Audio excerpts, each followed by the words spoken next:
Hey everybody, welcome back to Video Game Esoteric Connecting series on the MiSTer FPGA DE10 Nano project, and you know what time it is.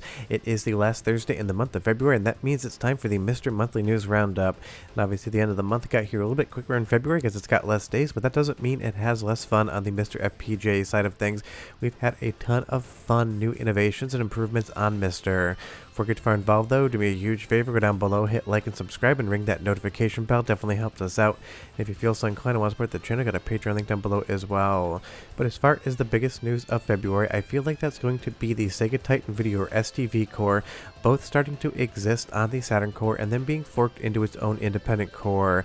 And if you missed those videos and you're not aware, the Sega Titan Video is basically an arcade board utilizing all of the Sega Saturn's hardware, except it uses cartridges, not CD-ROMs, and can have some additional hardware on the sound side of things. There's definitely some awesome exclusives. There's some games on STV that perform better than they do on Sega Saturn, and there's also some games that have some changes that might make it the preferred way to play over the Saturn variant.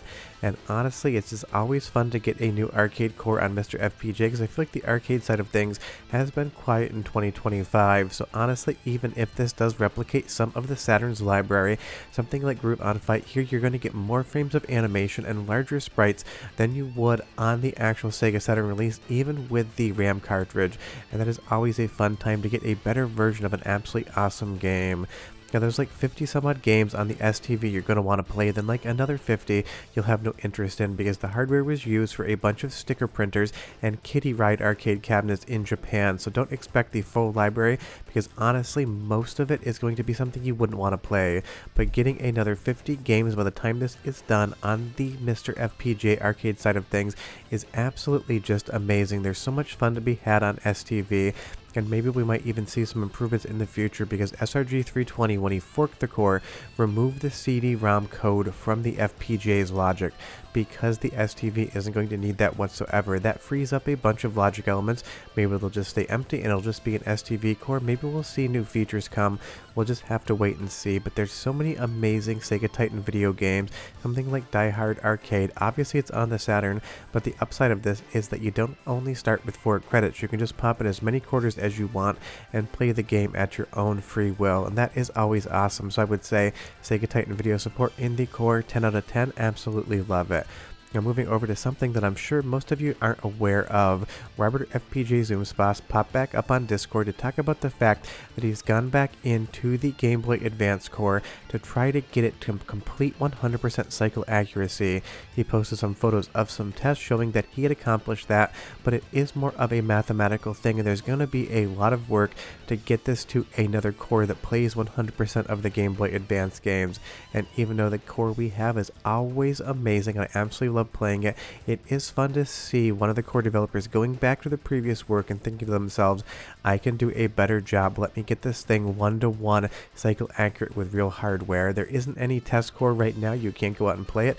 It is just a conversation that's being had, but honestly it is a really fun one. I'd say the Game Boy Advance Core is one of my favorites for MiSTer FPGA just because it's so much more fun to me personally to play these games on my large 70-inch OLED television than it is to play them in handheld, because for the most part I don't play a ton of games on the go, but seeing these games in really nice images on a large TV just 100% works.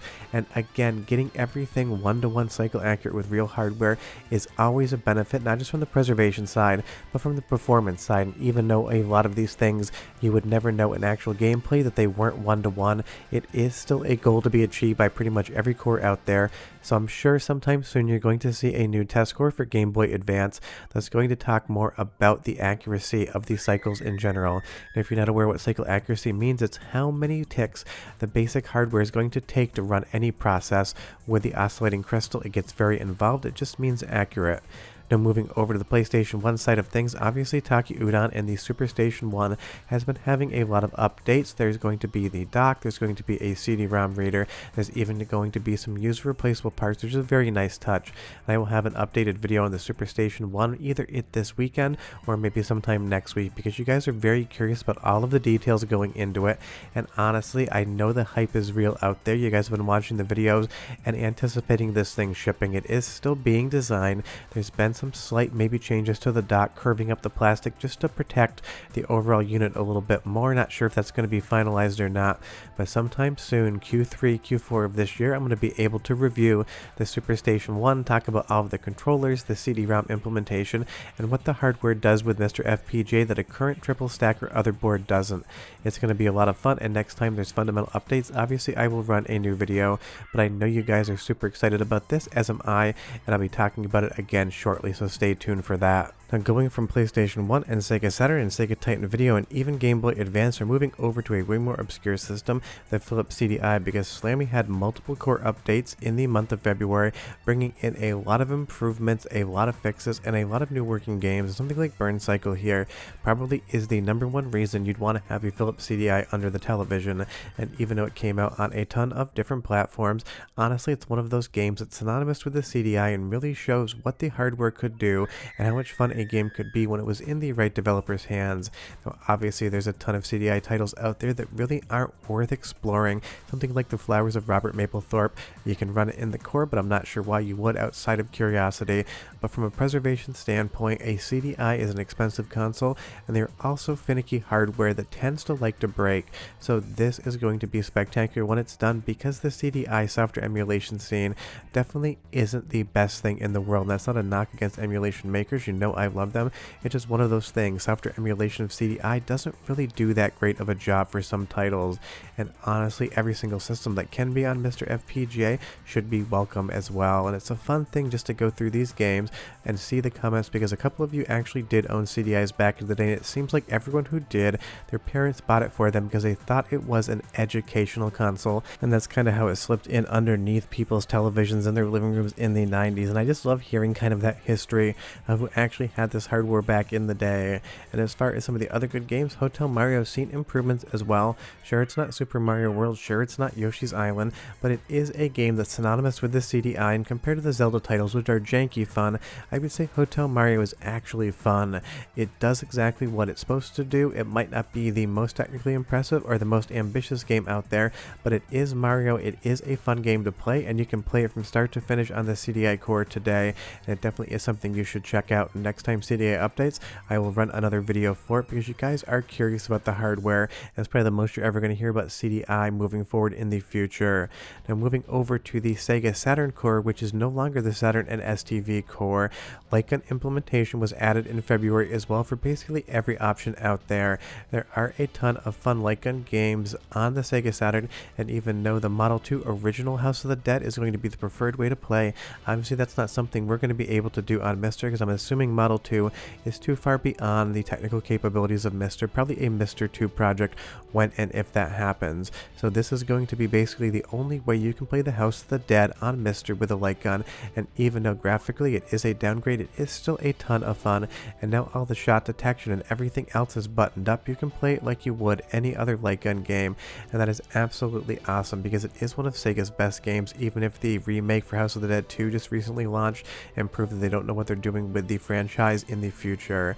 Now, another game that is technically better on PlayStation 1 and you can play today, but now works on Sega Saturn with light guns, is going to be Crypt Killer. I absolutely love this game, and I will tell anyone who will listen they definitely should check it out. It's basically a Ray Harryhausen Universal monster video game included on the Sega Saturn core now, and all of the Lycan implementation just works. This is a game that I own an original arcade board for, and I'll plug it in maybe once a year around Halloween to get another gameplay session in, because it's just an absolute classic horror light gun game, and it is another one that's going to work on the core today, and that's always fun. Now, of course, we have stuff like Virtual Cop and Virtual Cop 2. I could have talked about those, but it's more fun to talk a little bit about some of the deep cuts, because even if Crypt Killer is the worst version on Saturn, it is still a ton of fun. It's definitely a game you should check out, so do just that. And that's one of the fun things about MiSTer FPGA. It's not just replicating games that use controllers, it's basically any peripheral out there gets added into the core. You can use GunCon, you can use GunCon 2 or 3. You can use gun for IR. You can use original peripherals with a snack adapter. You basically get the option to do whatever you want when it comes to your light gun support and other controller support, and that is always a nice thing. If you want to play this on an LCD TV, grab that GunCon 3 or the gun for IR and you're off to the races. If you want to play it on a CRT television, you've got the GunCon and the GunCon 2 and any other light gun peripheral out there that would be compatible with the game. And do be aware that sometimes games will only work with one original gun and not the others, and Konami love doing that on some of their games. So if you have a light gun that doesn't work, odds are it's probably because the game doesn't support that particular controller. And the last thing to touch on this month is going to be that the Atari Jaguar Core has been doing so well. We're kind of waiting on an update on that, but I'd say like 95% of the library is running. A couple of games are running a little bit slower than real hardware, but this is feeling very close to the finish line, and that is a ton of fun, because just like the CD-i, the Atari Jaguar has definitely gone up a lot in value recently, and even though compared to the CD-i it's very reliable hardware, I still don't know if getting an original Jaguar collection and console would be worth it when we can have something like Atari Jaguar here on the MiSTer FPGA. It's so exciting to be getting these consoles, and I would have given you some news on the 3DO core pending from SRG 320, but he really hasn't told us anything about that since January, so I don't have any new news as far as 3DO is concerned. But trust me, the next time there's an update, it'll be the first video I make, because you know I love 3DO and I can't wait to be able to start testing that core. But that's your MiSTer FPGA news for the month of February. The Sega Titan Video Core is now its own thing. The Sega Saturn Core has gotten multiple updates fixing game bugs as well as bringing in light gun support. CDI has gotten updated, as is Atari Jaguar. The SuperStation One is still in development. We're getting new details, and Robert FPGAZumSpass has been talking about a brand new Gameboy Advance Core. But short of that, we're done, and I'll see you guys next time. Bye bye.